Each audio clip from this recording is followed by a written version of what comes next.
So in this revision video, we're going to be focusing on titrations. Just mainly doing practice questions from this document. So if we have a look at the first question, a volumetric analysis. First of all, another word for volumetric analysis is titrations because it's an analysis using volumes. So to determine the ammonia content of window cleaner, so let's just start off by writing out the formula for ammonia. Let's just start off by doing a flowchart so we know what's going on. So an 0.413 gram sample of window cleaner was placed in a volumetric flask and it was made up to 250 mils. You can think of this like a dilution, but anyway, the concentration will go down. Mass of moles stays the same. Okay, and 20 mils of this diluted cleaner was pipetted into a conical flask. Several drops of indicator added, 16.59. So then we have in the burette, we have HCl, so 0.1 m HCl, and I'll just put it straight into litres because I know that that's the biggest mistake people make. So that many litres of HCl. So the ammonia is in the conical flask. So which of the following correctly identifies the quantities in this experiment? Okay, so an aliquot is a small volume which is pipetted from usually the volumetric flask. So the aliquot would be the 20 mil here. That's the aliquot. So I'll just circle that, 20 mil. So it's either this or this. Okay, the titra is what comes out of the burette. So to be this one. So that doesn't help us again. And the standard solution is the one with the known concentration. So the only one with the known concentration is the HCl. Therefore, it needs to be D. Okay, so the next one. The equivalence point for the neutralization involving ethanoic acid. So first of all, you need to know that ethanoic acid is a weak acid.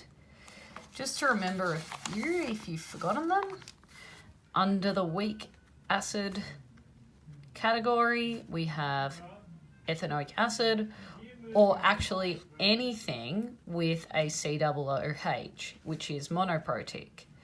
Ethanoic acid, we can also have propanoic acid. Okay. And basically they're all monoprotic because it is only this H which will be lost in an acid-base reaction. Let's say we react it with sodium hydroxide, which is a strong base. That H will come off and it will produce minus and Na plus. Sometimes you could write them together. If you write them together, you write CH3 COONA. Make sure you don't put a bond there because this is an ionic bond and not a covalent bond, and H2O is the other product. You could also write it like this, CH3, COONA. Anyway, this is called ethanoic acid. This is the conjugate base called ethanoate. So they're your weak acids. Now, strong acids, there are a few, but you know, hydrochloric acid and nitric acid, etc. Weak base, something that you need to know, is ammonia. Okay, strong base is NaOH,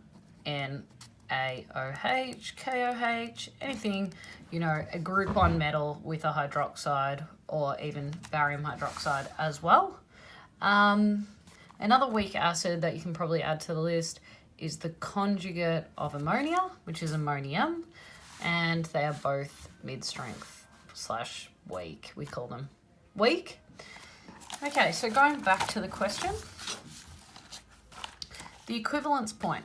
So something that you need to know is the definition of the equivalence point.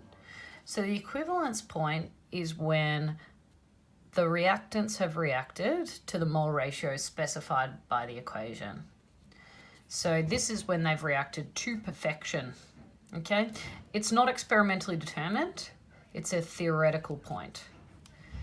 So weak acid and sodium hydroxide, which is a strong base, occurs when the pH is 8.7. We do expect that because strong base and a weak acid, what happens is you've got the reaction CH3COOH plus sodium hydroxide produces sodium ethanoate and H2O. And the reason why it's basic is because we only have this, and this is a weak base. So its pH of this solution is around 8.7, or it seems quite exact there.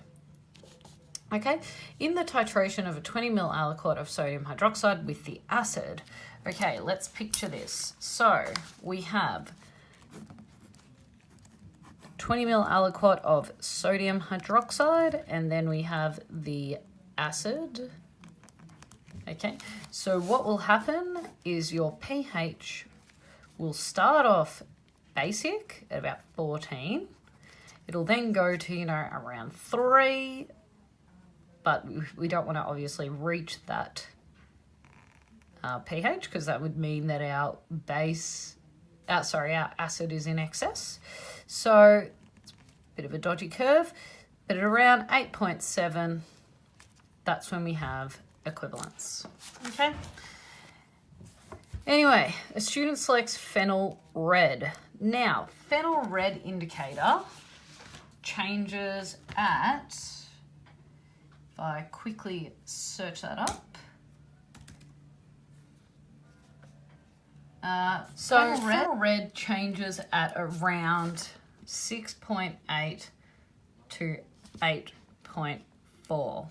Okay, so basically we're going to be adding the acid. So we're going to go past 8.7 and it won't change until we reach 8.4. So that means the end point, or when the indicator changes color, will occur just after the equivalence point. So let's have a look. The equivalence point will occur before the end point. That is true. The equivalence point will occur simultaneously. That's what we want. The end point will occur before the equivalence point. No, it's not possible to determine, and no. Therefore, that gives us the answer A. Okay, so let's head over to the next one. Potassium permanganate, strong oxidant, blah, blah, blah, suitable primary standard. It's not suitable as a primary standard. The concentration of it can be determined by titration. Yeah, so we'd call that, secondary standard. We can standardize it still. We can work out its concentration accurately. So you're required to prepare, given the required sample of pure oxalate. Explain how you would prepare the standard solution in a lab. Okay, so first of all, let's double check to see if their maths is correct. So let's work out the concentration of sodium oxalate. Okay, so moles of Na2C2O4 equals mass over molar mass equals 3.35 over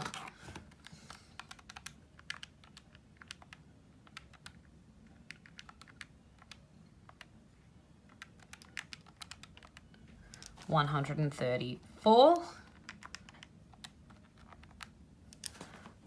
0.025 mole. Concentration of sodium oxalate equals moles over volume, 0.025 divided by 0.25 equals 0.1. So they have actually given us the correct mass.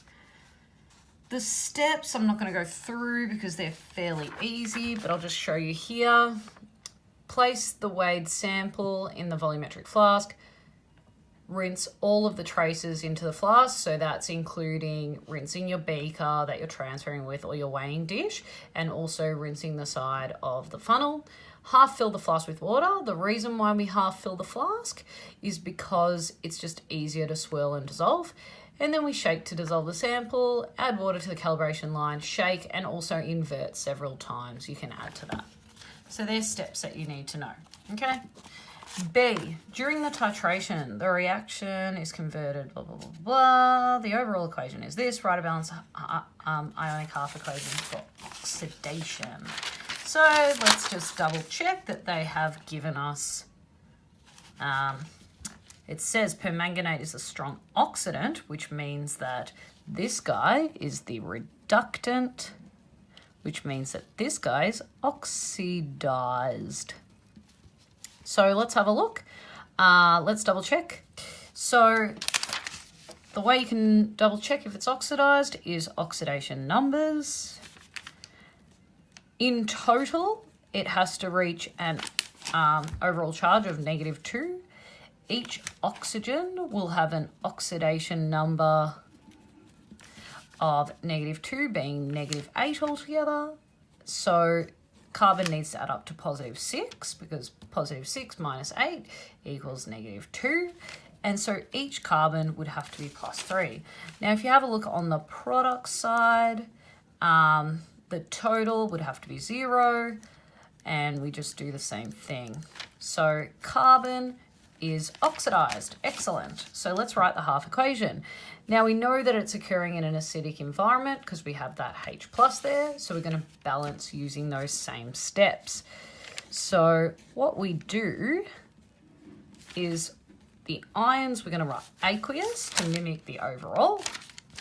And the product, we're going to write gas to mimic the overall.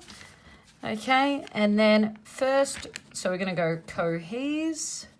So first key element, which would be carbon, pop a 2 there.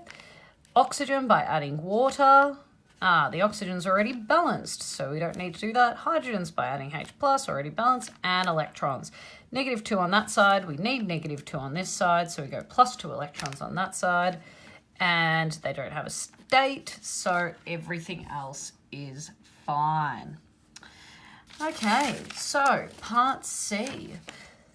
The 0.1 molar sodium oxalate solution prepared was used to standardize, yeah. Okay, 3 aliquots of the sodium oxalate were titrated against the permanganate solution and an average titra. Okay, so because there's no real dilutions and things like that, it's actually not necessary to write out a flowchart for this one. You can just follow the steps. 1, moles of the known. And the known is sodium oxalate. So moles of Na2C2O4 equals C times V equals 0.1 times the volume is the aliquot, so 0.02 equals 0.002. And moles of C2O4, 2 minus, you just get that. So step 2 is moles, oops, make sure I'm filming it, moles of unknown, and that's through the ratio. So the ratio is 5 to 2. I expect less of the permanganate. So the moles of MnO4 minus equals something times the moles of C2O4 2 minus. Notice I've just left out the Na, And the reason I've left that out is because it's a spectator. So you don't even write it in the redox equations. Make sure you're taking those spectators out, those ions that don't change state on either side. So we're going to times it by 2 over 5 because we expect a smaller volume. So 0.002 times 2 over 5 equals 0.0008. And 3, concentration of the unknown.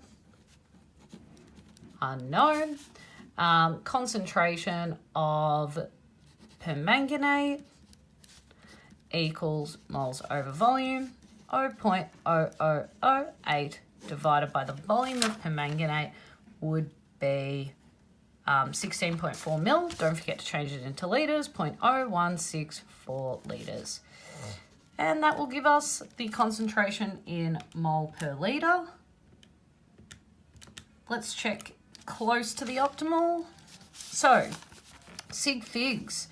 I've used that value, that's 3, 4, and 3, even though it should be to 2 decimal places as a burette reading, but anyway, we'll let that slide. So the smallest is 3, so I'm going to go 0.0488 mole per litre, and it's close to the approximate value of 0.05 there. Okay. So the final one seems like it would be the hardest because it is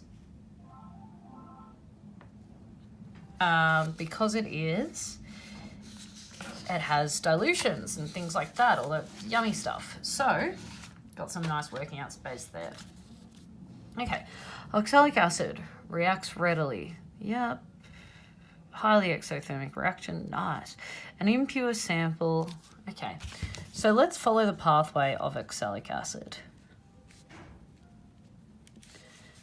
7.18 grams is dissolved in approximately 40 mils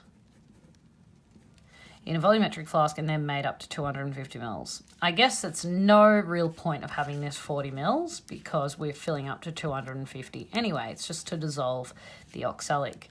Concentration changes, mass in moles stays the same. A 20 ml aliquot of this solution.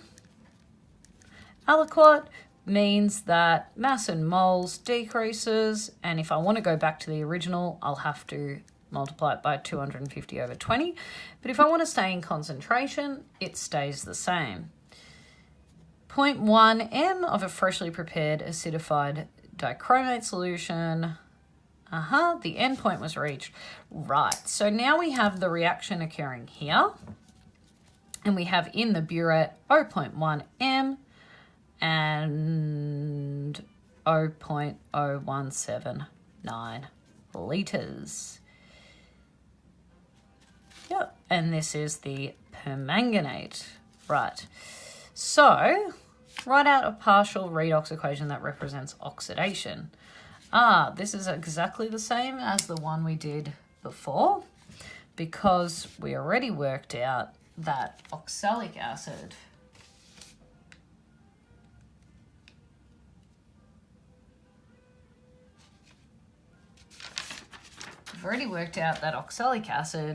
is oxidized. So this is for oxidation. Now, because it's not sodium oxalate, you actually have to keep the H2 there because it won't fully ionize in water because it has carboxyl groups, so it's weak. So I would actually just keep it H2C2O4, and then I would turn it into CO2 gas. Anyway, cohes, so key element, pop a 2 there. H's, so adding, oxygens, 4 and 4. H's, adding 2 H pluses here, and 2 electrons to balance for charge. Excellent. Okay, now that's A. B. Calculate the amount in mole of permanganate. Okay, so this is moles of the known. Permanganate. Yep. Moles of permanganate equals C times V equals 0.1 times the volume of permanganate is 0.0179 equals 0.00179 mole. C. Determine the amount in mole of oxalate. Okay, so let's actually get the mole ratio. I expect more of this, so I'm going to times it by 5/2. So the moles of H2C2O4 equals 5/2 times the moles of permanganate equals, just put it in my calculator,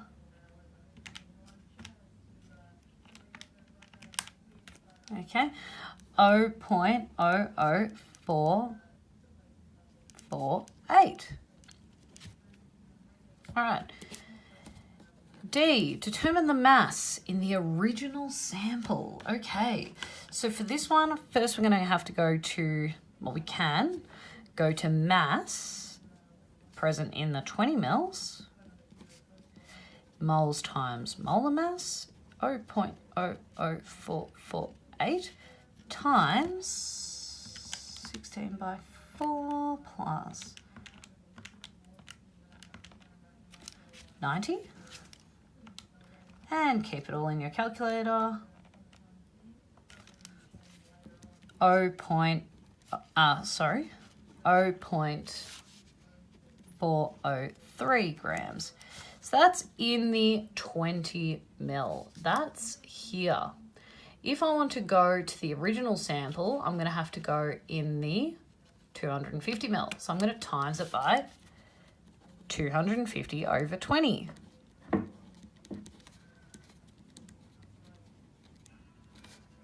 0.403 times 250/20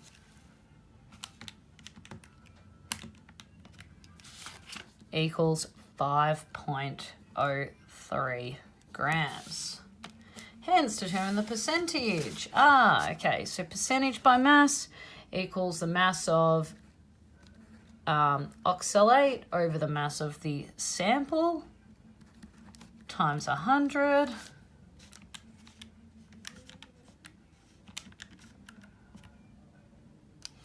equals 70.1%.